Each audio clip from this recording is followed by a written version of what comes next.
The first case that shook the town. It was a searing summer evening in late July 2010, in a small, desolate town nestled in the vast, rugged landscapes of Wyoming.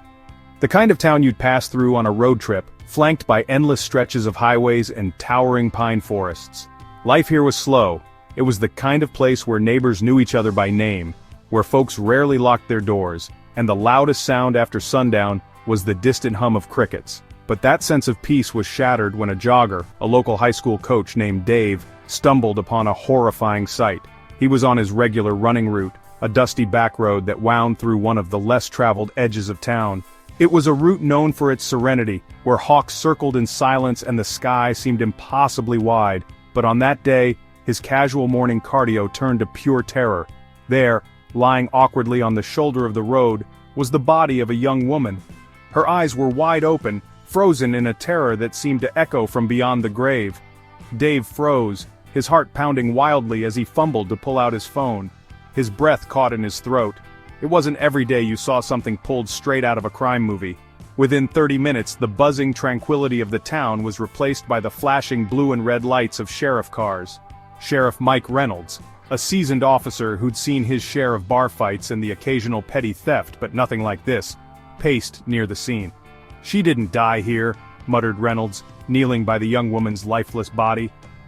"What do you think happened?" asked Deputy Sarah Torres, her face pale under the Wyoming sun.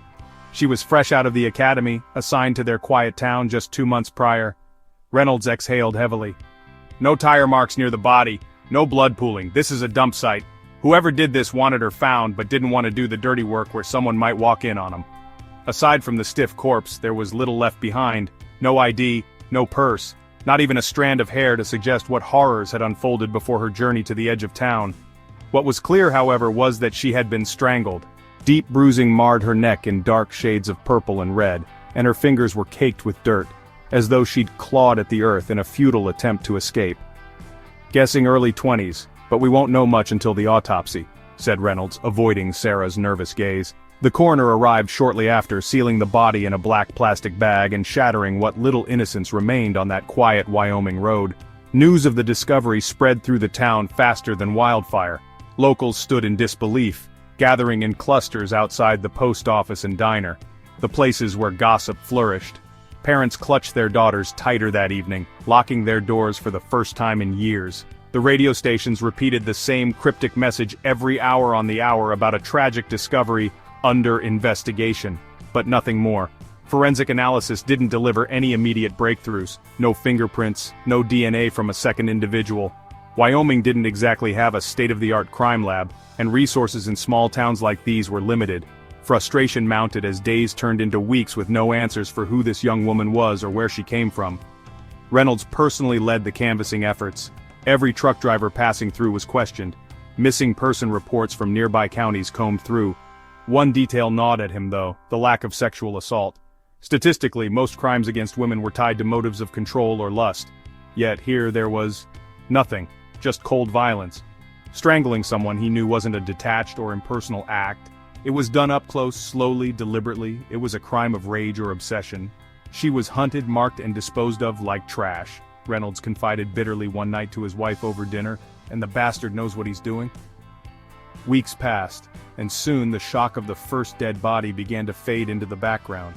People assumed it must have been a transient trucker passing through, an isolated crime never to be repeated. But Sheriff Reynolds, troubled by the lack of leads, couldn't shake the feeling that this was only the beginning. The discovery of similarities between the second and third victims. It had been nearly 3 months since that first body was found just outside of town, a young woman whose name and origins remained a mystery. The case had gone cold. Sheriff Mike Reynolds hated that term, cold case. It sounded too final, too much like giving up. And yet, that's where they were. No leads, no suspects, no motive. People of the sleepy Wyoming town had started to let their guard down, some even whispering that the killer had moved on, or gotten spooked. That bubble of hesitant calm was burst one frosty October morning. The call came from a hunter, a wiry man in his 60s named Hank Preston. He was out tracking deer in a dense pine forest about 50 miles east of the original crime scene. With his rifle slung across his back, Hank had followed a narrow trail, his boots crunching over fallen pine needles, when his gut told him something was off. He couldn't explain it exactly, but it was something about the way the birds had stopped singing, the way the forest had gone eerily still. And then he saw her.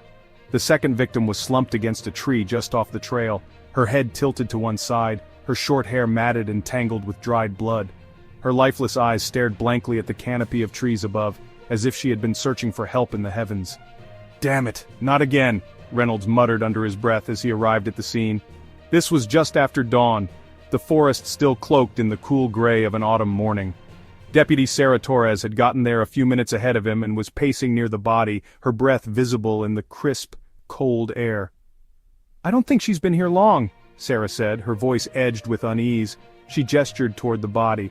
"The temperature's been dropping at night, but there's no frost on her clothes." Reynolds nodded, crouching down next to the victim. The forest floor was damp but gave nothing away, no footprints, no drag marks. It was just like the first victim. Whoever had done this was meticulous, almost maddeningly so. "She matches the profile," Reynolds murmured, his voice low as if he didn't want the trees to hear. "Short hair, healthy build, mid-20s, Sarah added, ticking the details off on her fingers. "Another dump site." Reynolds narrowed his eyes. Unlike the first scene, this one had hints of escalation. The girl had a thin cord wrapped tightly around her neck. It wasn't just strangulation this time. Her wrists and ankles were bound with duct tape and her face showed signs of heavy bruising as though she had fought back.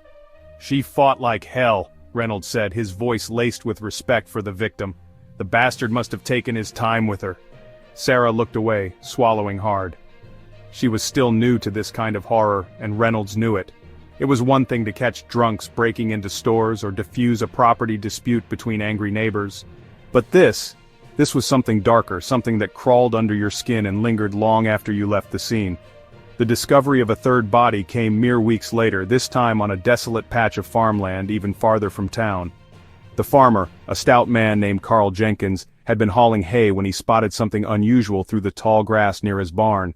At first he thought it was a scarecrow that had fallen over. It wasn't until he got closer, until he saw the unmistakable human shape and the blood, that he dropped his pitchfork and sprinted back to the house to call the police. By the time Reynolds and his team arrived, the daylight was beginning to wane.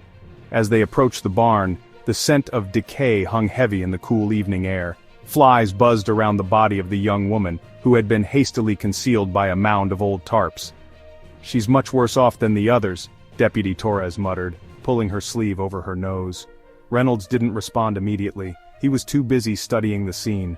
The girl's injuries were far more brutal this time. Defensive wounds covered her arms, and there were clear signs she had been tortured before her death. "This one's messy," Reynolds finally said, kneeling beside the body. "He's getting bolder, or angrier." The coroner's report confirmed what they feared. All three victims had been killed by the same person. The ligature marks across their necks matched perfectly, and fibers of the same duct tape were found on the second and third victims. The escalation in violence was undeniable. At the sheriff's office later that night, Reynolds sat in his small, dimly lit office, staring at a whiteboard covered in photographs of the victims. Each one stared back at him through lifeless eyes, their smiles from old photos a haunting reminder of the lives they'd lost. "All short hair, all athletic," Torres said, flipping through her notes as she stood beside him. "All young, patterns clear as day." "But why?" Reynolds snapped, running a hand through his graying hair. "What the hell is it about short-haired women? Why them?" Torres hesitated. "Could be personal. Maybe he's fixated on a type, like it reminds him of someone." Reynolds grunted, but there was an edge of reluctant agreement in his voice. He picked up a photo of the third victim, her face still marred by the brutality of her final hours. "He's not just killing them," Reynolds said quietly. "He's sending a message. We just don't know to who or why." In his gut, Reynolds knew this was far from over. The killer was still out there, and if the growing violence was any indication, the worst was yet to come. The only question was, how many more lives would be lost before they could stop him? Panic spreads. The shadow terror in the west. By mid-November, fear had become another resident of the small Wyoming town. It lingered in the air like the first breath of winter, suffocating and unnerving. 3 bodies had been found over the span of 6 months, all women, all brutally murdered. The local papers dubbed the killer the Shadow Terror, the moniker a chilling reminder of the unseen threat stalking their community. People stopped feeling safe. They watched their backs when walking to their cars at night. They double-checked the locks on their doors, a novel habit in a town where folks often left their keys in the ignition. The killer's identity remained a mystery, and without a face to pin their fears on, the townsfolk's imaginations ran wild. "I don't let my girls leave the house after dark anymore," Millie Jensen confessed to a cluster of women at the corner diner, her eyes darting to the window for the umpteenth time. "It's just not safe. Not with him out there." "You think he's still around here?" Mary Lou, the diner's owner, asked, her hands gripping the edge of the counter nervously. "He has to be," Gina Miller chimed in, her voice barely above a whisper. "All those poor girls. They were found nearby, right? He's watching us. Who's gonna be next?" The bell above the diner door jingled as Sheriff Reynolds stepped inside, silencing the hum of worried chatter. Conversations ended mid-sentence. Mary Lou offered him a weak smile. "Coffee, Sheriff?" "Thanks, Mary," Reynolds replied, tipping his hat. He knew the routine by now. The second he walked in, someone always found a reason to bring up the murders, their words soaked in fear and desperation. "You find him yet?" Gina asked, the question catching the sheriff just as he sat down. Reynolds sighed, running a hand over his graying beard. "We're working on it, Gina. My team's doing everything we can, but these things take time." "That's not good enough," she replied, a tremor in her voice. "You said that last month, and now there's another girl dead. How many more of us have to die before you do something?" A young waitress hastily refilled Reynolds' cup, her hands trembling. He could feel the weight of every cautious glance, every nervous flinch in the room. The fear wasn't just palpable, it was suffocating. "We've increased patrols," Reynolds explained, his tone calm but firm. "Deputies are watching every major road and intersection. I'm asking all of you to stay alert. Lock your doors. Don't travel alone at night. I know it's hard, but panicking won't solve this." Mary Lou cleared her throat. "Sheriff, is it true they called the FBI?" Reynolds hesitated for a moment before nodding. "Yes, it's true. We've got a profile being put together. A special team from Quantico is working with us. We'll find whoever's doing this, I promise you that."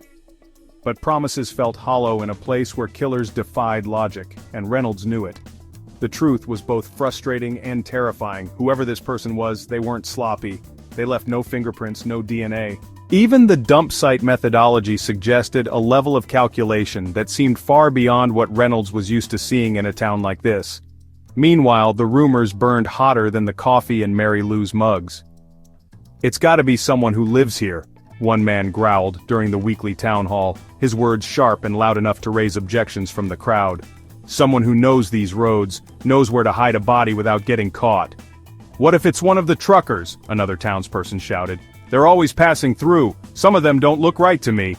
"Why not both?" a woman in the back chimed in. "Maybe he's a trucker who stops here, someone who blends in as a local when he's not driving. Maybe he's sitting in this room right now." A heavy silence followed. After all, it was a small town. No one wanted to say it aloud, but the killer could just as easily be a neighbor or a coworker as it could be a faceless stranger in the night. "Let's not turn this into a witch hunt," Reynolds said, his voice cutting through the noise like a blade. "I understand your fear, but we don't have the luxury of jumping to conclusions. What we need are tips. Solid leads, not wild accusations. If you know or see something, you come to me. No exceptions." The local media didn't help matters either. Headlines in the Wyoming Gazette screamed phrases like, "Shadow terror stalks rural towns" and "Serial killer still at large." The TV anchors fanned the flames of hysteria with their dramatic coverage, showing slow pans of deserted roads and abandoned barns while somber voiceovers described the grisly details of each victim's death. Mothers started homeschooling their children.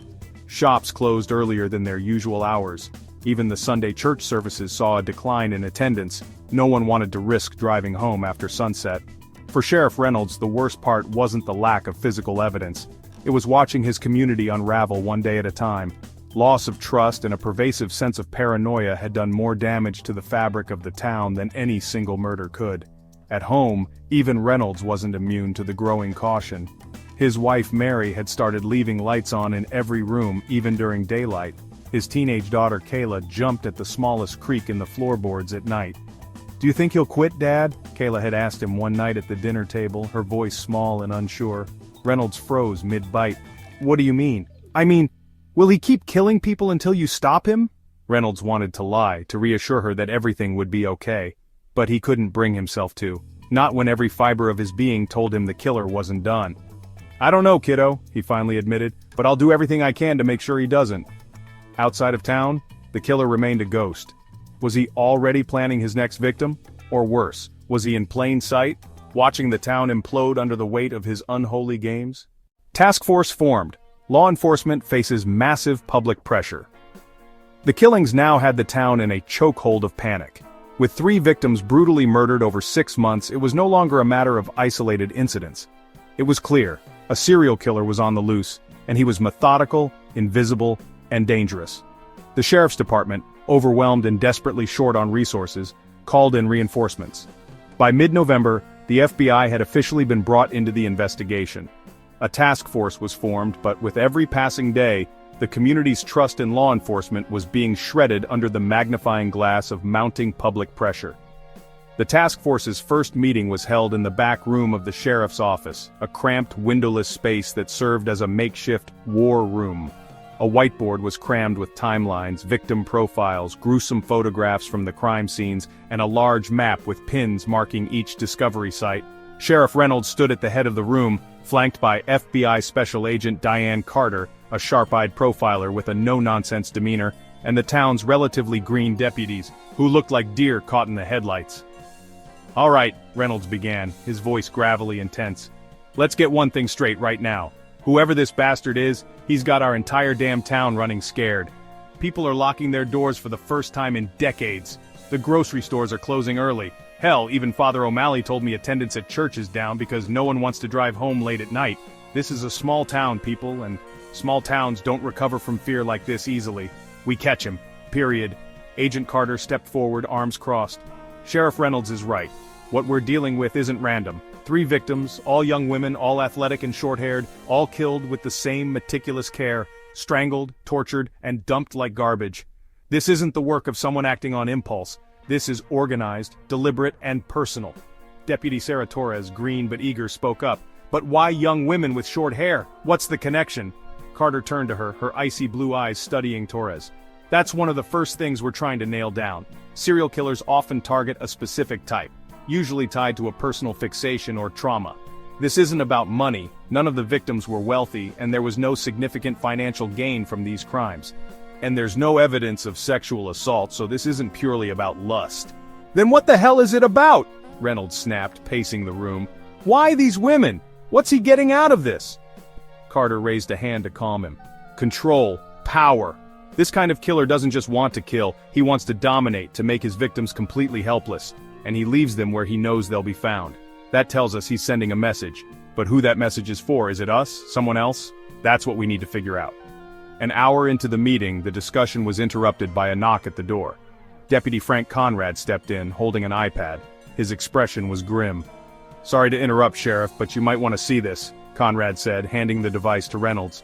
The sheriff's shoulders tensed as he glanced at the screen. The headline blared like a siren. "Shadow Terror Preys on Wyoming. Yet another woman found dead." Underneath was a stock photo of dark woods alongside dramatic subheadings: "Law enforcement struggles to catch brutal killer," and "Public demands answers amid escalating body count." Reynolds slammed the tablet down onto the table with a thud that made everyone flinch. "Damn newspapers," he growled. "Do they think this is helping? They're making it sound like we're sitting on our asses twiddling thumbs while women keep getting murdered."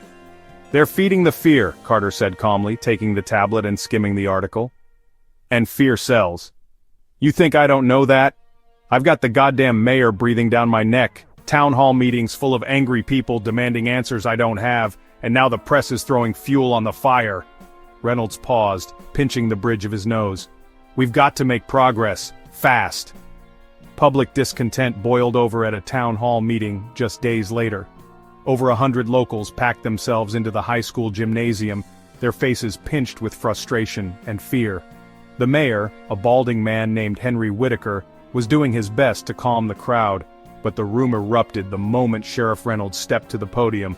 "Sheriff, when's the last time you actually caught anyone?" one woman yelled, her voice sharp and angry. "Yeah, how do we know it's not someone local, someone we know?" another man shouted. "What about the truckers?" a younger man added. "They come and go. How do you even know who's being checked?" Reynolds raised his hands, his face a mask of fatigue and exasperation. "I understand your concerns and I understand your fear." "Do you?" the first woman interrupted. "You're not the one who has to watch your daughter every second of every day and pray to God she makes it home from work at night." The room roared in agreement. Reynolds took a deep breath, gripping the edges of the podium. "Trust me, ma'am, I'm just as disturbed by what's happening as you all are. My team is working around the clock to find whoever is responsible. We've got evidence and we've got experts. This isn't going to be solved overnight, but I promise you, we'll get him." When Reynolds stepped off the stage an hour later, his tie loosened and his shoulders slumped, Agent Carter was waiting for him near the doors. "Hell of a speech, Sheriff," she said dryly. "Hell of a mess," Reynolds muttered back. "Every damn one of them thinks I'm not doing my job, thinks I don't care. They're scared, they need someone to blame.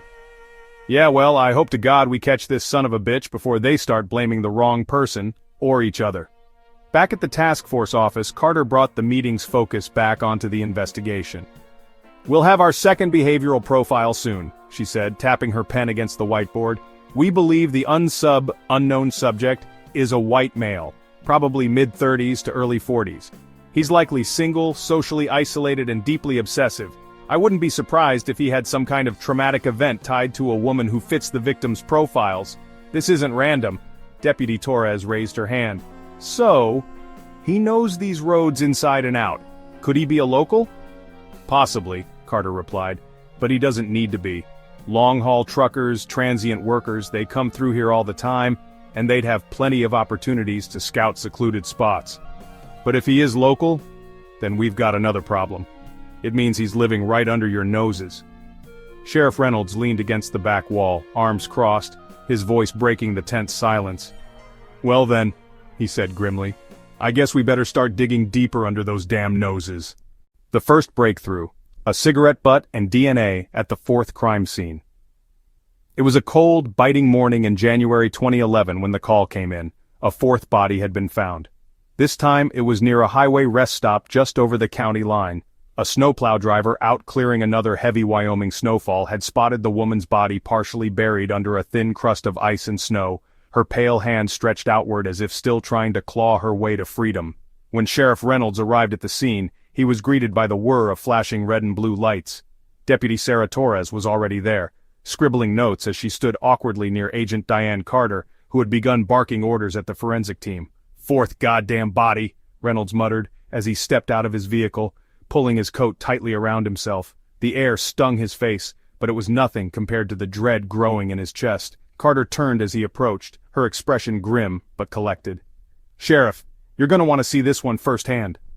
"What do we got?" Reynolds asked, his boots crunching on the ice as he followed her toward the scene. "The same pattern," Carter said flatly, leading him to the body. "Young woman, early 20s, athletic build, short hair." She gestured to the victim, whose lifeless body was preserved unnaturally well by the freezing temperatures. "Strangled again. Looks like he used the same ligature, thin cord, deliberate strangulation marks on the neck, but this time we caught a break." Reynolds raised his eyebrows. "What kind of break?" Carter motioned toward a nearby forensic technician hunched over a small evidence marker. "Take a look." Reynolds approached cautiously and squinted at the object lying in the snow. It was a single cigarette butt, slightly crushed, standing out starkly against the white backdrop. "Cigarette butt," Reynolds frowned. "What makes this special?" Torres chimed in, clutching her notepad. "It's not hers, Sheriff. The victim's nails don't show any nicotine staining and we didn't find any cigarettes in her belongings. Plus, it was right next to the body, not blown away by the wind or buried under the snow. It's fresh. He left it here." Reynolds felt a flicker of hope, something he hadn't allowed himself to feel in months. "You think this is his?" Carter nodded, her sharp eyes focused on the evidence. "I'd bet on it. Seems like he's getting sloppy, maybe too confident. And if we're lucky, this thing's got DNA all over it." A week later, back at the sheriff's office, Torres practically burst through the door of Reynolds' cramped office, a thick folder in her hands. "We got it, Sheriff!" she exclaimed, her voice filled with cautious excitement. Reynolds looked up from his cluttered desk, his coffee cup halfway to his lips. "Got what?" "DNA," Torres said, slapping the folder onto his desk. "The lab ran the cigarette through the database. It's not a direct match to anyone in CODIS." "Of course not," Reynolds grumbled, leaning back in his chair. "But," she continued quickly, "they traced it to a small genetic population concentrated in northern Nevada." Reynolds sat up straight, his fatigue vanishing in an instant. "Nevada? That's a few states over. What the hell's he doing here in Wyoming?" Carter entered the office then, clearly already in the loop, her toned-down excitement masked by her usual efficiency. "It fits the profile," she said, leaning against the doorframe. "He's transient.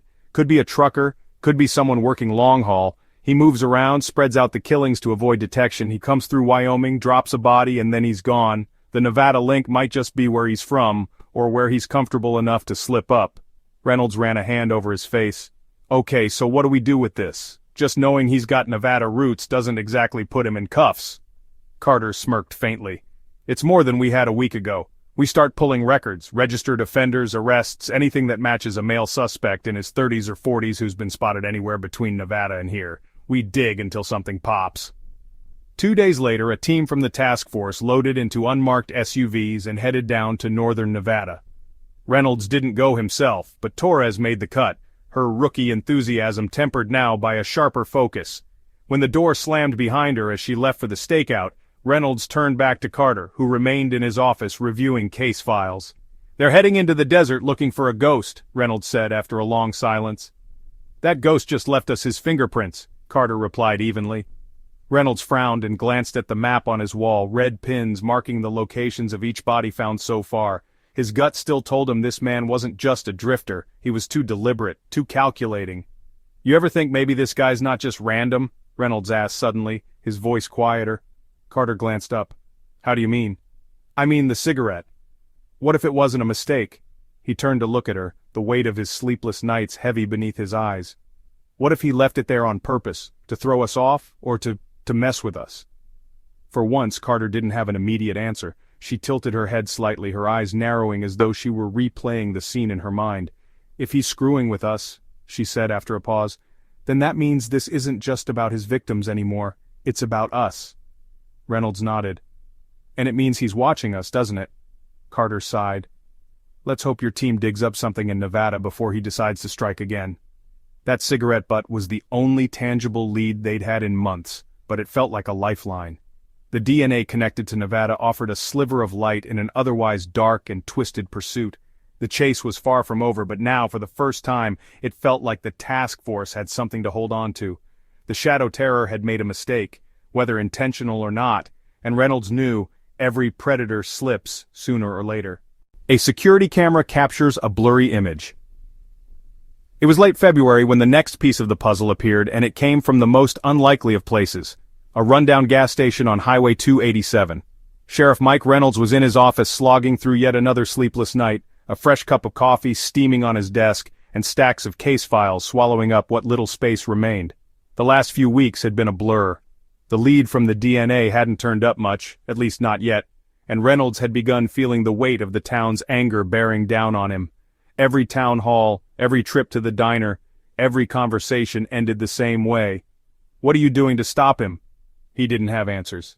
At a little past midnight, his desk phone rang, slicing through the silence. Reynolds grabbed it, his voice gravelly and fatigued. "Reynolds," he barked. On the other end was Deputy Frank Conrad, his tone much more energized. "Sheriff, you're gonna want to hear this. Got a tip from a station up near Arlington on 287. Manager found something on their security footage, says it might be connected to our guy." Reynolds sat up, suddenly alert. "Security footage? Frank, we've been over this. A blurry spot on a 20-year-old gas station cam isn't gonna solve this case." "It's not just any blurry spot." Frank's excitement was evident. "Look, the night the fourth victim went missing, a guy in an old blue pickup stopped at this gas station. You know, same stretch of highway near the rest stop where her body was dumped. The footage isn't perfect, but it's something." "Blue pickup, huh?" Reynolds muttered, his mind connecting the dots. "We've heard people talking about a blue pickup before. 2 sightings near 2 different dump sites if I'm remembering right." "Exactly, I already sent Torres to grab the tape, you should probably see it for yourself." An hour later, Reynolds and Deputy Sarah Torres huddled in the station's small evidence room, leaning over a grainy video playing on a laptop. Torres had her arms crossed tightly, as if bracing for disappointment. "So, what are we looking at, Torres?" Reynolds asked, staring at the fuzzy black and white image on the screen. "Here," she pointed to the top left corner of the screen. "The timestamp shows this was recorded 2 nights before we found the 4th body. Pay attention to the truck pulling into frame." Reynolds squinted as a beat-up blue pickup rolled into view. The image quality was as bad as he feared, washed out, pixelated, but the vehicle's shape and distinctive color were clear enough. "That the best resolution we've got?" "Afraid so, Sheriff." Torres frowned. "The gas station's security system is ancient, and the manager didn't bother to upgrade it because he didn't think he needed to." "Figures," Reynolds muttered, leaning back in his chair. Torres hit play again.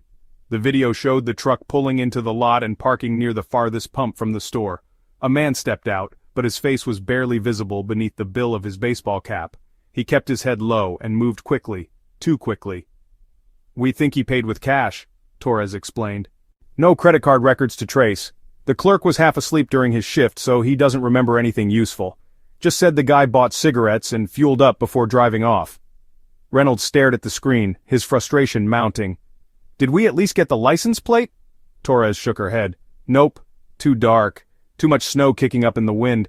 If I had to guess, I'd say the plate was either obscured or missing entirely." "For God's sake." Reynolds rubbed his hands over his face. "Wait," Torres said, leaning closer to the screen. She paused the video just as the man stepped back toward his truck. "Look at this." Reynolds followed her gaze to the sleeve of the man's jacket. There was a faint, almost imperceptible symbol stitched on the side, something circular, maybe part of a logo. "You think we can identify that?" he asked skeptically. "It's a long shot," Torres admitted. "But it's better than nothing. If it's a company logo, maybe it'll give us something to work with. Truck repair, local shop, could narrow our search." By the following morning, Reynolds and the team had sent still frames from the footage to lab technicians and analysts at the FBI. The image quality was poor, but they were able to enhance the logo just enough to make an educated guess. It appeared to belong to a small trucking outfit based in Utah, just a few hundred miles west of their town. "This might be it," Agent Diane Carter said during their morning briefing. She highlighted a map showing the routes commonly traveled by truckers within that company. "Their routes overlap with all 4 dump sites. If our unsub's connected to this, it could finally bring us closer." Reynolds frowned, his gaze lingering on the blurry face frozen on the monitor. The man, his posture, his deliberate movements, seemed to radiate a sense of purpose, as though he knew exactly what he was doing. "This guy doesn't take chances," Reynolds muttered to Carter. "Nothing about this feels like a rookie mistake. He's careful, a ghost. Maybe leaving this truck on camera was deliberate, could be a way to throw us off." "Or maybe he's slipping," Carter replied, her analytical tone unwavering. "Everyone messes up eventually, Sheriff, even him." Reynolds leaned his hands against the table. "Yeah, well, if this is him slipping, it means he's only going to get more dangerous. We need to move fast. I don't think this guy's done, not by a long shot." Over the next week, investigators tracked down every lead involving the trucking company, interviews with drivers, records of hires and layoffs, work logs. They combed through a list of current and former employees, trying to identify anyone who fit the emerging profile. White male, mid-30s to early 40s, likely transient, possibly with a history of legal trouble or domestic issues. It wasn't much, but it was the first sense of tangible progress anyone had felt in months. Still, in the back of Reynolds' mind, he couldn't ignore one nagging thought. If the man in the video was the killer, how much longer before he struck again? And if it wasn't? Criminal profiling behavioral experts joined the case. By early March, frustrated by the lack of traction and mounting public pressure, the FBI turned to their Behavioral Analysis Unit, an elite team known for piecing together the psychological puzzles behind the country's most dangerous criminals. The brutal precision and unsettling efficiency of the murders hinted at a killer who didn't fit the mold of the average offender. This was someone different, someone colder, calculated, and deliberate. And the Wyoming Task Force needed help understanding him. The meeting was held in the town's sparse municipal building, where fluorescent lights cast a pale glow on bulletin boards littered with missing dog flyers and outdated community events calendars. Sheriff Mike Reynolds stood at the back of the room, his arms crossed tightly over his chest. He hadn't been thrilled about involving more outsiders, especially the kind of experts who analyzed killers from afar rather than getting their boots dirty on the ground. But now, they had no choice. At the head of the room was Special Agent Diane Carter, flanked by 2 new faces from Quantico, Dr. Emily Hawkins, a criminal psychologist with a reputation for precision, and Supervisory Special Agent Luke Grayson, a behavioral profile analyst accustomed to studying the minds of serial killers. "Let's lay it out," Dr. Hawkins said, her tone steady and commanding. Her sharp eyes scanned the room as she addressed the team. "You're looking for a white male, likely aged somewhere between 30 and 45. He's someone who's meticulous, likely intelligent, and possibly socially isolated. He's not impulsive. This isn't someone who snaps in a moment of passion or opportunity. These murders are deliberate. They're meticulously planned." Reynolds raised a skeptical eyebrow. "We already know he's careful." 3 murders, no witnesses, no fingerprints, no DNA besides that cigarette we got lucky on. That's not just careful, Sheriff, Grayson chimed in. His voice was calm, measured. That's obsessive, there's a difference.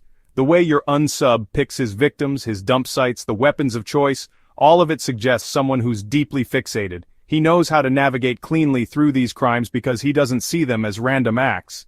To him, they're part of a system. He's in control at all times, and control is the key to everything here. Deputy Sarah Torres, standing nearby with her notepad as always, spoke timidly. He doesn't seem sloppy, not until that cigarette. That's not sloppiness, Hawkins countered immediately, her tone turning sharp. That cigarette wasn't an accident. This isn't a person who just forgets their trash. If he left it behind, chances are it was deliberate, either as a red herring, a way to throw us off, or because somewhere deep down he wanted us to find it. Wanted us to find it? Reynolds frowned deeply. What the hell for? Maybe he's getting cocky, Grayson offered. Serial offenders like this, they tend to feel invincible over time, especially once they realize the level of fear and chaos they've managed to generate. Right now, he knows the entire town is paralyzed. He knows people are locking their doors, looking over their shoulders. He's watching this, Sheriff, and it's feeding whatever sickness drives him. Agent Carter stepped forward, pointing to the photographs on the board. Each one displayed one of their victims. Young, athletic women with short cropped hair. We need to consider his targets. 3 victims so far, all early 20s, all women, all athletic and healthy, all with short hair. What do you see? Torres spoke again, hesitant but thoughtful. They all fit a type? Like someone he knows? Exactly, Hawkins replied, her hands clasped together in front of her. Serial offenders rarely randomize their victims. This man is targeting a specific demographic for a reason. Now, whether that's because of personal fixation, revenge, or symbolic representation, we don't know yet. But women like these, short hair, athletic, they mean something to him. Reynolds felt the frustration rising in his chest. But what? What the hell does he have against these girls? Could be unresolved trauma, Hawkins said matter-of-factly. Someone in his past, maybe an ex-girlfriend, a family member, or even an authority figure, fits this profile and he projects those feelings of rage, betrayal, or inferiority onto his victims. She paused before adding, this kind of fixation is rarely rational, but it's deeply personal. To him, these aren't just random women, they're targets standing in for someone else. Grayson gestured toward another set of documents spread across the table, a combination of autopsy reports and crime scene photos. Let's also talk about escalation. This isn't just about killing. Killing alone isn't enough for him. He tapped the photo of their most recent victim. The physical injuries on this woman show significant increases in brutality compared to the first victim. She fought back hard, and that likely pushed him to lash out even more violently. Carter nodded in agreement. He's getting bold. The cigarette, the brutality, this all suggests he's escalating. Maybe he's frustrated. Maybe the high he gets from this is starting to fade, so he's pushing himself further to get the same satisfaction. Her tone dropped slightly. That makes him even more dangerous. The closer we get to him, the more erratic he's likely to be. Do you think he knows we're close? Torres asked, her notepad clutched to her chest. Grayson glanced at Carter, then back to the room. If this guy has any idea that the force is circling in on him, things will only move faster. It's not uncommon in cases like this for the offender to escalate rapidly, more frequent kills, higher levels of brutality, because they feel that their time of control is running out. We haven't had another body in 2 months, Reynolds said, his voice low and gravelly. You're saying that's not a good thing? I'm saying it's the calm before the storm, Hawkins replied. If he feels like he's lost that sense of control, he might try to take it back in a big way. Toward the end of the meeting, the task force debated how they could use the profile to narrow their suspect pool. Hawkins and Grayson laid it out plainly. The offender was likely single, divorced, or estranged from family. Something traumatic, possibly abuse, rejection, or betrayal, occurred in his past, igniting deep psychological scars. His choice of dump sites, remote, quiet, and predictable areas, suggested someone with intimate knowledge of small-town roads or rural regions, perhaps through work like trucking, agriculture, or construction. His choice of weapons and clean crime scenes pointed toward someone highly organized and likely of above-average intelligence.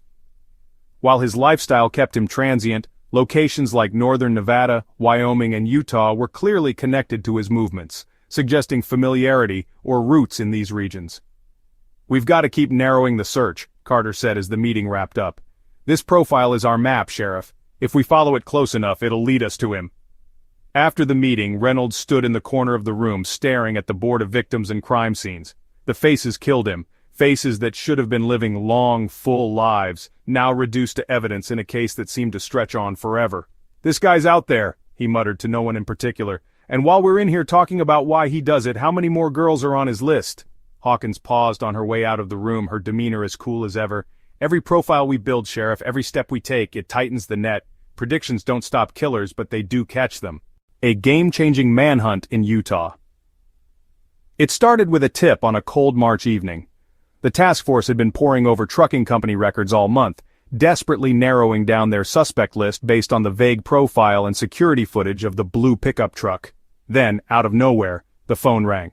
Not just any phone, the tip line they had plastered on posters, distributed to media outlets, and announced at town halls. A voice on the other end changed everything. Sheriff Mike Reynolds leaned over his desk, the receiver pinched tightly in his hand. "You're sure?" His voice was low but sharp, charged with the kind of adrenaline he hadn't felt in months of dead ends. "Absolutely," said the caller, a woman who identified herself as a clerk at a gas station just outside of Provo, Utah.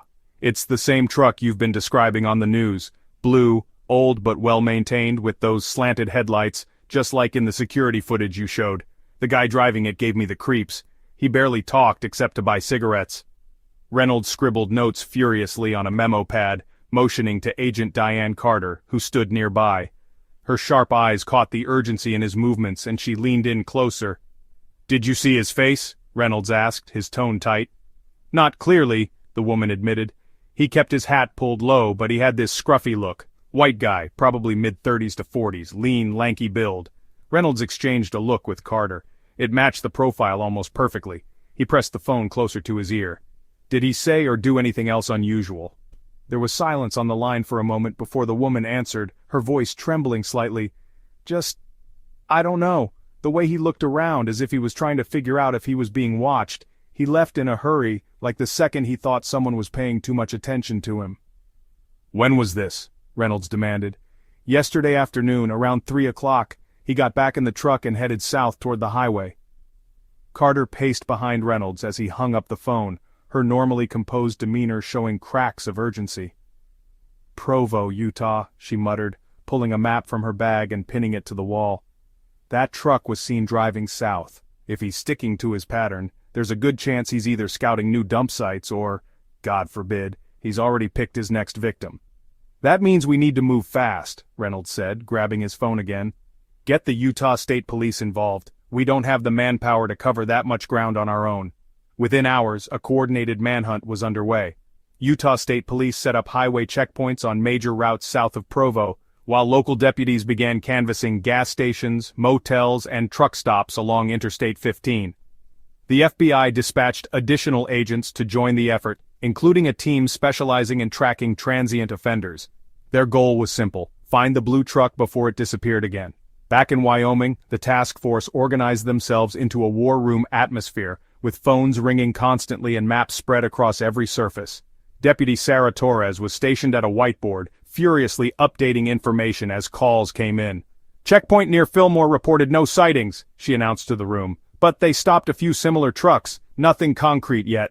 Reynolds gritted his teeth, his frustration mounting. He could have taken back roads, or worse, realized we're onto him and doubled back. Agent Carter, sitting at her laptop, glanced up. "That's unlikely. Escaping unnoticed would require him to know every detour and alternate path, and while he's cunning, he doesn't strike me as omniscient. He's heading somewhere specific." Torres tapped the map near southern Utah. "What if he's going remote again? Look at this area west of Cedar City, desert, canyon land, barely any population. That's his style. Isolated, hard to reach, and quiet enough to hide his tracks." "What about motels in that area?" Reynolds asked. "Already flagged," Carter replied. "Teams are hitting each location, but he won't stay put for long. A man like him thrives on movement." The first break came 2 days later, during the late hours of a seemingly fruitless stakeout. A pair of Utah State troopers had set up at a rest stop halfway between Cedar City and the Nevada border, their eyes scanning every vehicle that passed through. Just after midnight, a blue truck with slanted headlights rolled slowly into the parking lot. "Base, this is Unit 7, one of the troopers said into his radio, his heart pounding. "We've got a possible match on the truck. Blue, older model, matching description. Stand by." The troopers watched as the driver, a wiry man in his late 30s or early 40s, exited the truck. He moved cautiously, glancing around the parking lot before walking into the dimly lit rest stop bathroom. The troopers exchanged silent nods and quietly exited their vehicle. "What happened next?" Carter asked, her voice tense as she and Reynolds debriefed the troopers at a command post hours later. "He bolted," one of them said, shaking his head. "The second he walked out and saw us waiting near his truck, he made a run for the tree line." "And you didn't catch him?" Reynolds growled, his frustration boiling over. "We chased him as far as we could," the trooper explained. "Lost him in the darkness, but the good news is we've got the truck." Reynolds and Carter walked briskly toward the impound lot, where the blue truck sat under floodlights, its paint scuffed and faded but unmistakable. Forensics teams were already swarming the vehicle, dusting for prints and opening sealed bags of potential evidence pulled from inside the cab. "What did we find?" Carter asked, her sharp gaze scanning the scene. "One suitcase," a forensic tech replied, holding up a clear evidence bag, "with women's clothing. None of it matches our victims' descriptions yet. We also found a map with several counties in Wyoming and Utah circled, duct tape, a roll of thin cord, and a half-empty pack of cigarettes." "The same cigarettes from the rest stop murder scene," Reynolds muttered, running a hand over his face. "It's him."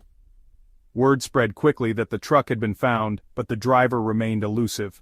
Bordering states including Nevada and Arizona were put on heightened alert, and police doubled down on patrols of rural roads and campgrounds. For Reynolds and the task force, the frustration of nearly catching the man was outweighed by the grim realization that the killer was still one step ahead. "He knows we're close now," Carter said later that evening, her voice heavy with exhaustion. "And that makes him more dangerous than ever." Reynolds sat in silence, staring at the truck through the impound lot's window. It was there, the killer's vehicle, his mobile weapon, his command center, but the man himself had once again slipped away. "You can run," Reynolds muttered under his breath, his fists clenching at his sides. "But sooner or later we'll catch you, and when we do, it's over." The killers revealed, two complicit men with a dark history. It took weeks of relentless effort, stakeouts, interviews, forensic analysis, and gut instincts, but finally, the pieces came together. The evidence unearthed from the blue pickup truck and the growing behavioral profile led law enforcement to a shocking revelation. Not one, but two men were behind the gruesome murders. Sheriff Mike Reynolds stood frozen in his office, the weight of the new intel heavy on his shoulders. Across from him, Agent Diane Carter and her team laid out the evidence, each piece more devastating than the last. "You're telling me we've been chasing two killers this whole time?" Reynolds asked, his voice low and taut with contained anger. "That's exactly what we're saying," Carter replied firmly, tapping the board that displayed photos of John Miller, a wiry man in his late 30s with piercing cold eyes, and his accomplice Tom Richards, a bulkier man in his mid-40s with a demeanor that screamed menace. "Miller was the mastermind, the careful, detail-oriented one. Richards, he's the muscle. He carries out the heavier physical acts, but Miller calls the shots." Deputy Sarah Torres sat nearby, her brow furrowed as she flipped through sheets of notes. "How the hell did these two even meet?" "That's where it gets darker," Carter said, her voice tight. "Their history is complicated, but one thing's clear, it's a toxic, symbiotic relationship fueled by shared trauma and twisted purpose." The pieces began falling into place with a deep dive into Miller's past. John Miller's life was a minefield of violence and instability. Raised in rural Nevada, he had spent most of his childhood under the rule of an abusive, alcoholic mother. Court records and interviews with estranged family members painted a grim picture of a boy beaten with belts, locked in closets, and emotionally broken before he hit his teenage years. By the time he was 18, Miller had dropped out of school, leaving a trail of petty thefts and vandalism in his wake. But what drew the most concern from the FBI team was his relationship with his first girlfriend, Sarah Nolan. "Get this," Grayson, the FBI profiler, said during the briefing. "Sarah Nolan was a track star in high school. Short hair, athletic build. Sound familiar?" Reynolds stiffened, the pieces clicking together. "You're telling me she's the template?" Carter nodded. "Every single victim matches her description in some way. Nolan ended things with Miller after he began displaying obsessive stalker-like behavior. Family and friends reported that her rejection sent him into a downward spiral." Torres scribbled furiously in her notebook. "So what? He's been punishing women who remind him of her?" "More than that," Grayson replied, his tone grim. "He's recreating the relationship over and over again, but this time with a distorted, violent ending where he's the one in control."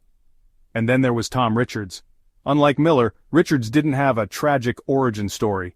Instead, his was a simple story of someone tempted by recklessness and drawn to the wrong influence.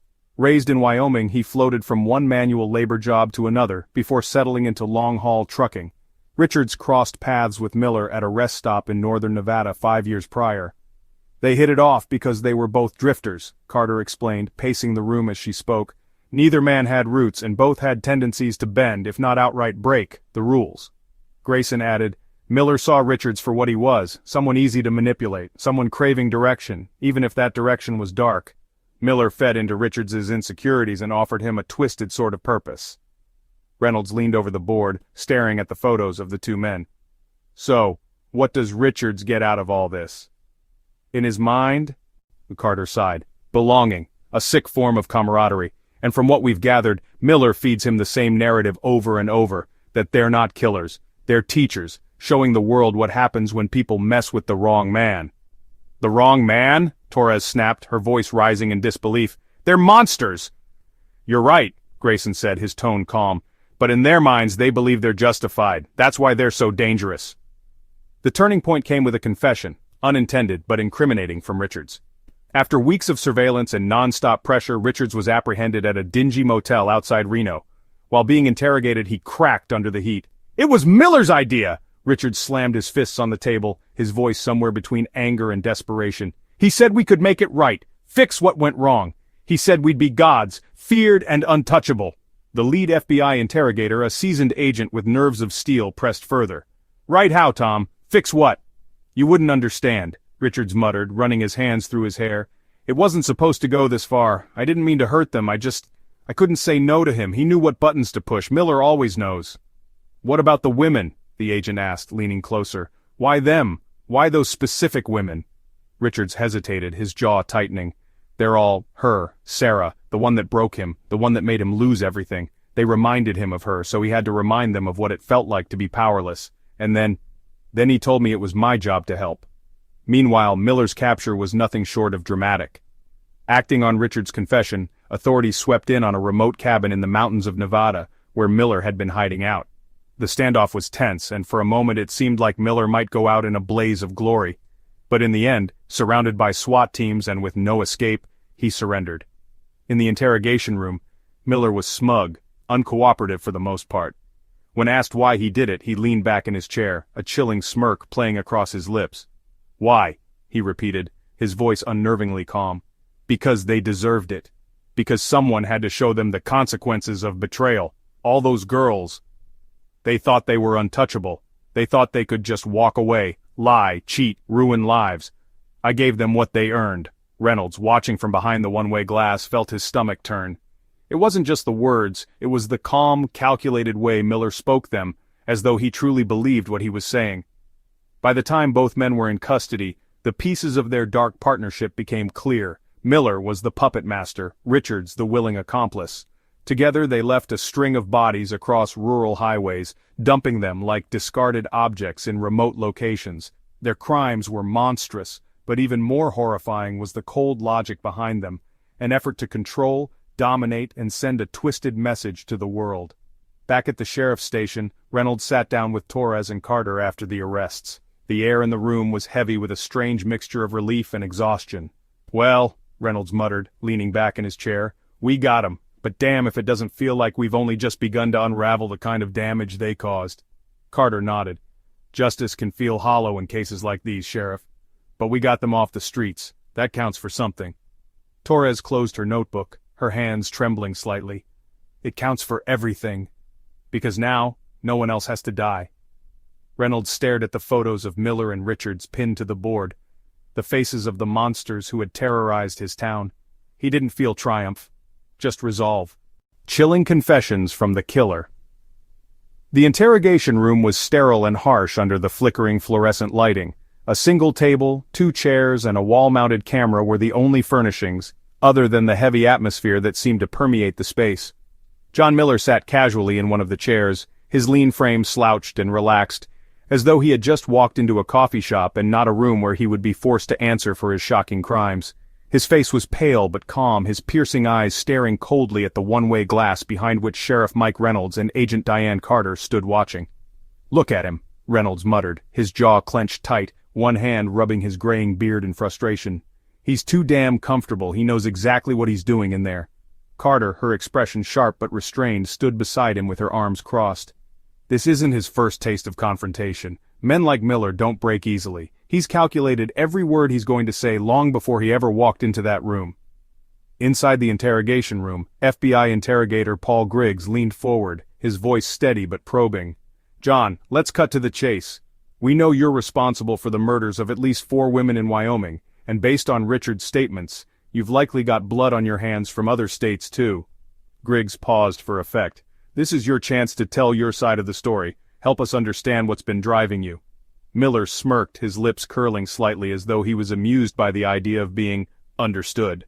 He leaned back in his chair, pressing his fingers together as if contemplating some great philosophical question. "You make it sound like it's complicated," Miller said, his voice cool and smooth. "It's not.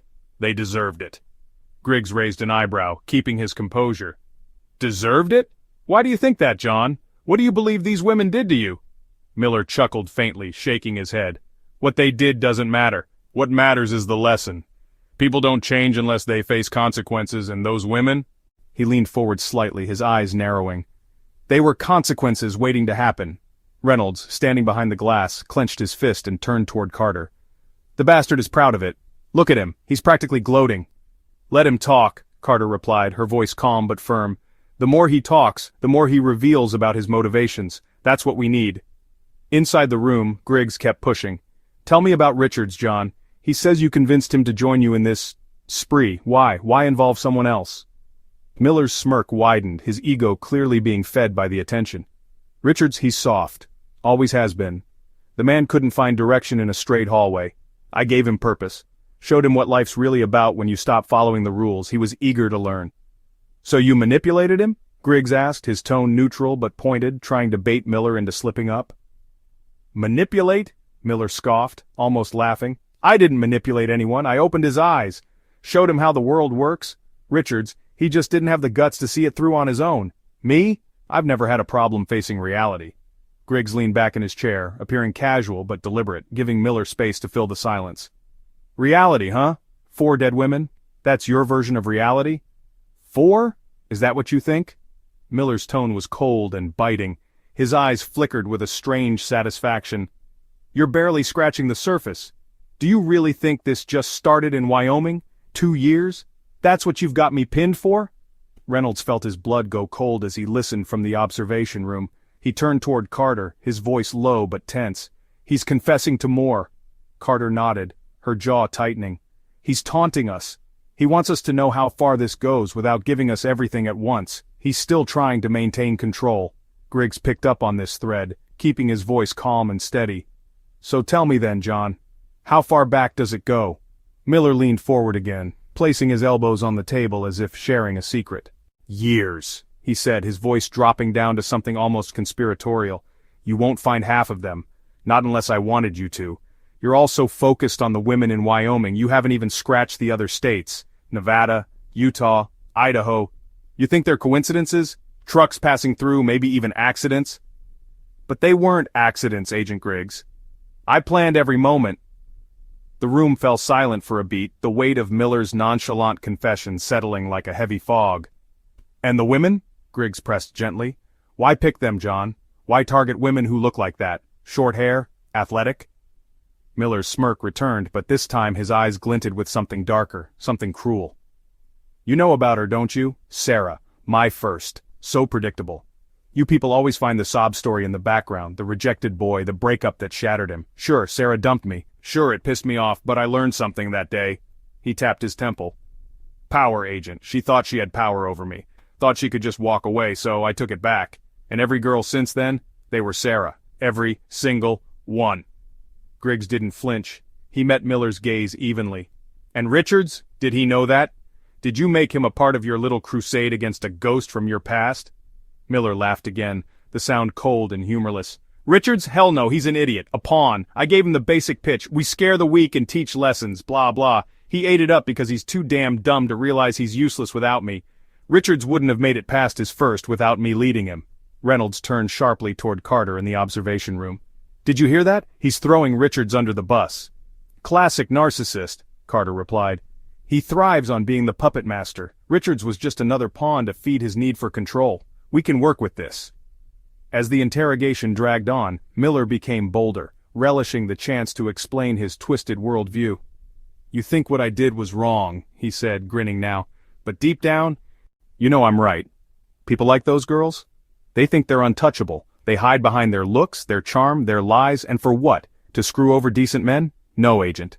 I leveled the playing field. They deserved what they got. Outside the room, Reynolds could no longer contain his anger. He slammed his palm against the wall, his voice a low growl. I want in there. Let me in there, Carter. Carter stepped in front of him, her voice calm but firm. No, you're too emotionally charged, and he'll feed off that. Let Griggs handle it. He's getting what we need. Reynolds exhaled sharply, turning back toward the glass. He's not just a killer. He's a goddamn monster. Inside, Griggs nodded slowly, leaning in just slightly. So that's it, John. You took these women's lives because you believed it was your right, because of some crusade for power. Not some crusade, Agent. Miller's voice dropped, his smirk fading into something more menacing. He stared right into Griggs as though staring into the void itself. The crusade. And you can lock me up? Hell, you can even put me down if it makes you feel safer. But it doesn't change reality. There will always be men like me. Men who understand what power really means. Griggs didn't respond immediately. He watched Miller for a long moment, waiting before finally standing and gathering his notes. Well, Griggs said simply, his tone neutral. Thanks for your help, John. You've made our job a hell of a lot easier. As Griggs exited the room, Miller's smirk returned, his hands loosely resting on the table. To him, it wasn't a confession. It was simply another moment where he got to hold the floor as the center of attention.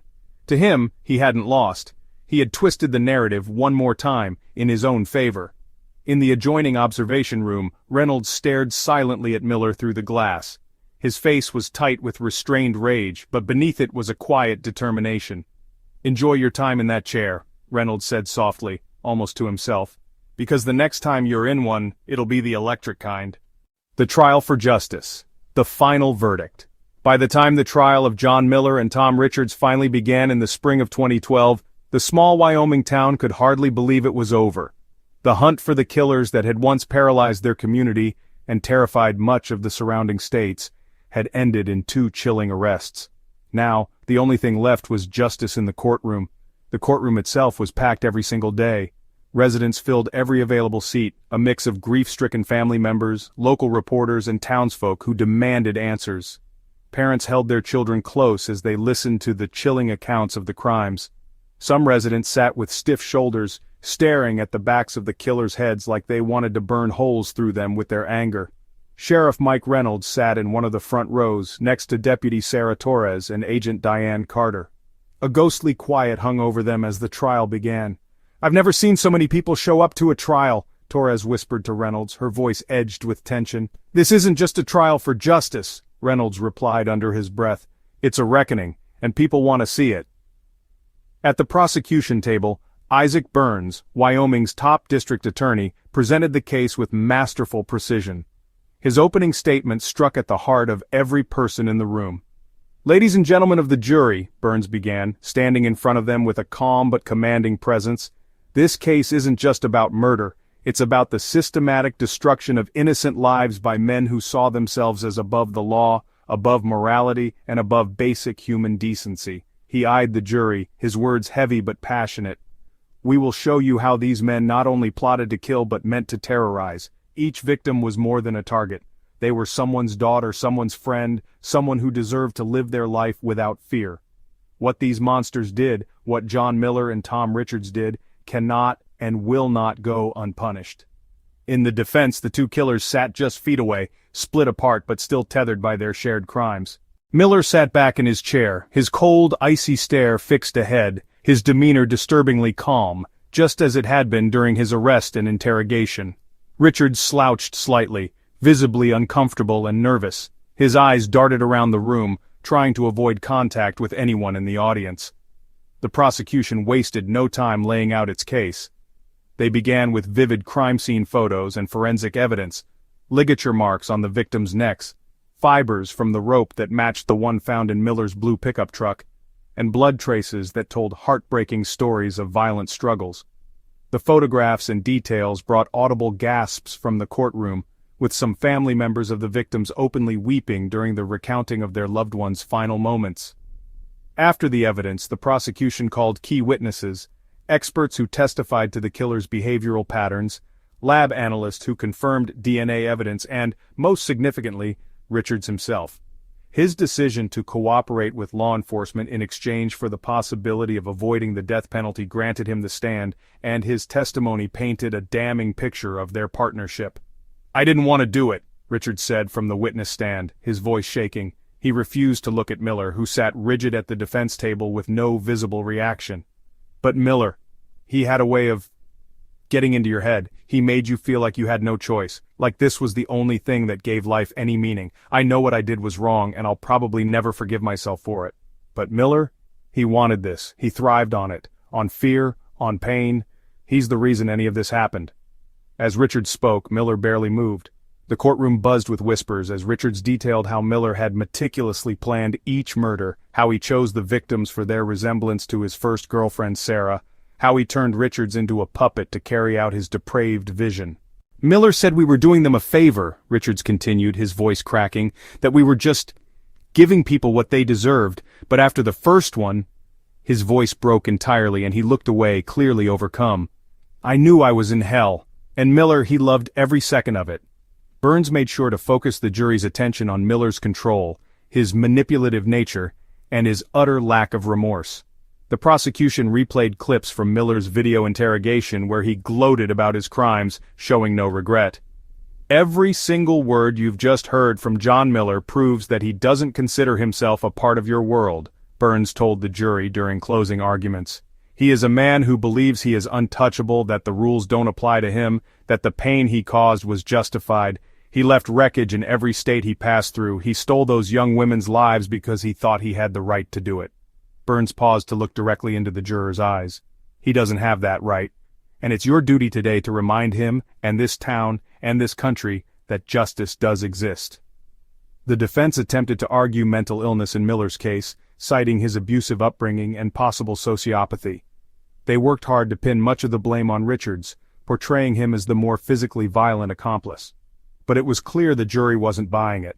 Testimony after testimony, photo after photo, showed Miller as the criminal mastermind behind it all. After weeks of draining testimony, the jury deliberated for only 6 hours. Everyone in the courtroom sat on edge as jurors filed back into the room. The courthouse was silent as the foreman stood to deliver the verdict. "On the first count of capital murder against John Miller," the foreman said, his voice steady but firm, "we find the defendant guilty." There was no gasp of surprise, only quiet, solemn satisfaction. "Guilty." The word echoed through the courtroom, and as the foreman kept reading, one guilty verdict after another, Miller sat unchanged. He never flinched, never blinked, as though the whole thing was meaningless to him. Reynolds could see other people shifting uncomfortably in their seats, because it was that same lack of reaction, cold and uncaring, that proved just how soulless Miller was. When it came time for sentencing, the judge's words were clear and unyielding. "John Miller, this court has heard over a month of testimony detailing the horror you inflicted upon your victims in this community. The evidence has been overwhelming, the impact staggering, and your failure to show an ounce of remorse both chilling and damning. Therefore, this court sentences you to death by lethal injection." The same fate was delivered to Richard shortly after, as the judge refused to excuse his involvement despite his cooperation. "No amount of testimony can erase the fact that you carried out these murders with your own hands," the judge said to Richards. "You will answer for your role in each of these heinous crimes." As the courtroom emptied that day, heavy silence hung over everyone. For the families of the victims, justice offered some closure, but no one left feeling triumphant. Reynolds, Torres, and Carter lingered in the hallway, the weight of the trial settling over all of them. "Well," Reynolds said finally, his voice gruff, "it's done. They'll never hurt anyone again." "No," Carter agreed softly, "but the scars they left on this town will take years to heal."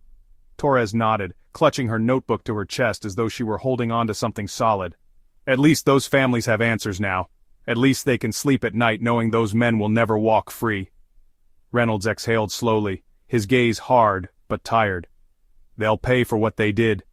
That's the only solace I can take from this. A wake-up call to society. The fallout from the case left its impact on the small Wyoming town and beyond. Long after John Miller and Tom Richards had been sentenced, the scars they left behind lingered, not just in the lives of the families directly impacted by their crimes, but in the hearts of a community forced to come to terms with how everything had spiraled so far out of control. For Sheriff Mike Reynolds, Deputy Sarah Torres, and Agent Diane Carter, the case wasn't just a gruesome chase, it became a stark warning, a wake-up call for how society can fail individuals until their darkness takes root and wreaks havoc. One quiet evening at the sheriff's station, days after the trial concluded, Reynolds sat at his desk staring at the board they'd kept up during the investigation. The pictures of Miller, Richards, the victims, and the maps of dump sites were still pinned there, but now they carried a different weight. The pieces had all been connected, but the question that haunted Reynolds was why no one saw the signs earlier. "You know," Reynolds muttered, rubbing his temples, "this whole mess didn't come out of nowhere. Miller didn't just wake up one day and decide to start killing people. It started long before the first victim. A broken system made him who he was." Sarah Torres, sitting across from him, frowned and scribbled something in her notebook. She'd taken to jotting thoughts down every time Reynolds started talking like this, half to make sense of his musings and half because she was learning from them. "You think it's all on the system?" Torres asked cautiously. "I mean, we all make choices, right? He could have chosen to not kill." "Oh, sure," Reynolds said with a nod, leaning back in his chair. "Don't get me wrong. Miller and Richards were monsters, plain and simple. They chose to do the things they did, and they took lives in the most horrible ways, but there were warning signs, Torres. They didn't just appear. They were made out of years of neglect, trauma, and a society that looks the other way when someone is breaking down." Torres put her pen down and looked at him. "You mean somebody should have stopped them earlier?" Reynolds sighed heavily. "Not just should have. It could have been stopped. You think about all the people who crossed paths with these two, teachers, neighbors, maybe even law enforcement. Miller's childhood was a minefield of abuse. People knew. His school records showed all the red flags, but nothing happened. And Richards? He wasn't a mastermind like Miller, but he spent years drifting without purpose, slipping into a life where someone like Miller could turn him into an accomplice. What I'm saying is, nobody's born a killer. They're built by their circumstances. The next day the topic came up again during a town meeting. The trial had ended, but the fear and unease in the community hadn't entirely vanished. The meeting hall was packed with residents, their faces a mixture of grief, anger, and confusion. The mayor introduced Sheriff Reynolds and Agent Carter, asking them to speak on the lessons learned from the investigation. "We're here to talk about how to heal," the mayor said from the crowd's small stage, his voice low but firm. "Now that justice has been served, the question is what we, as a community, can do to prevent something like this from ever happening again." Reynolds walked up to the microphone first, his worn face betraying the exhaustion he still carried. As he spoke, his voice was steady, but his words were heavy with the truths he'd come to terms with during the investigation. "Years ago I would have told you that monsters like John Miller are outliers, aberrations you don't need to worry about in towns like ours. I would have told you that evil is rare, but after this case I no longer think that way. Evil like his doesn't just happen, it grows, slowly, quietly, and right under our noses." He let the words hang in the air for a moment before continuing. "Miller wasn't born this way. He was a broken kid who grew into a dangerous man because no one stepped in when it mattered. And Richards? He was aimless, ignored, and vulnerable to influence. That's not an excuse for what they did, not even close, but it's a warning. Sometimes the thing we fear the most, the thing that haunts us, isn't the monster itself, it's realizing that we looked away while it was being created." Later, Agent Diane Carter took the microphone. She brought her usual precision and clarity, but there was a hint of passion in her tone that reminded the crowd she wasn't just an outsider. "Sheriff Reynolds is right," Carter began, her gaze sweeping over the room. "The brutal truth is we as a society are excellent at ignoring problems until they're standing right in front of us, covered in blood. When someone struggles, be it a child showing signs of trauma or an adult spiraling into antisocial behavior, we call it a phase. We write it off because it's easier than digging into the hard questions." She paused, glancing down at her notes before continuing. "But think about the cost of ignoring it. Those women, those young women who were killed, they were the price. Every time Miller was beaten as a kid and no one reported it, every time Richards drifted into toxic circles without a role model to pull him back, society paid a little bit of that cost. And eventually they weren't the only ones suffering. Innocent lives were taken because the problems we buried came back as something far more dangerous. Back at the sheriff's station after the town meeting, Carter, Reynolds, and Torres sat together in the quiet of the break room. The weight of the day sat between them like a physical presence, and the coffee in their cups had long since gone cold. "You think the town gets it?" Torres asked, her voice soft. "Some will," Carter replied, leaning forward with her hands clasped tightly. "The ones who lost someone, they'll never forget, and they'll ask bigger questions now. But the burden falls on us. Law enforcement, schools, social services. We're the ones closest to these warning signs, and we have to stop ignoring them." Reynolds ran a hand over his face, weariness evident in his every movement. "It's not just the authorities though, it's everyone, isn't it? It's neighbors checking on neighbors, it's teachers speaking up when something's wrong, it's parents taking mental health seriously instead of writing it off as teenage angst. You can't police empathy or legislate compassion, but damn it, you can start practicing it." Carter smirked faintly. That's surprisingly insightful for a man who said he hated touchy-feely nonsense a year ago. Reynolds gave her a tired grin. "Yeah, well, this case changed a lot of things for me, it had to." Torres, sitting quietly, finally spoke. "I guess the lesson here is that the next Miller or Richards doesn't have to happen. If we care enough, if we intervene early enough, maybe we can stop that darkness before it takes root." Reynolds nodded. "Maybe." In the months that followed, programs in the town were established to address mental health, strengthen community connections, and identify at-risk individuals before they spiraled beyond reach. School counselors were added, support groups sprang up for both troubled teens and struggling adults, and law enforcement officers received training in recognizing the early signs of abuse and dangerous behaviors. The case of Miller and Richards became a cautionary tale, one shared nationwide in law enforcement circles, schools, and communities striving to prevent the next tragedy. It wasn't just about the crimes, it was about the humanity lost long before those first murders ever happened, and the effort it took to ensure such darkness never took hold again. Because, as Carter had said, monsters don't start as monsters, they only become them when no one's looking.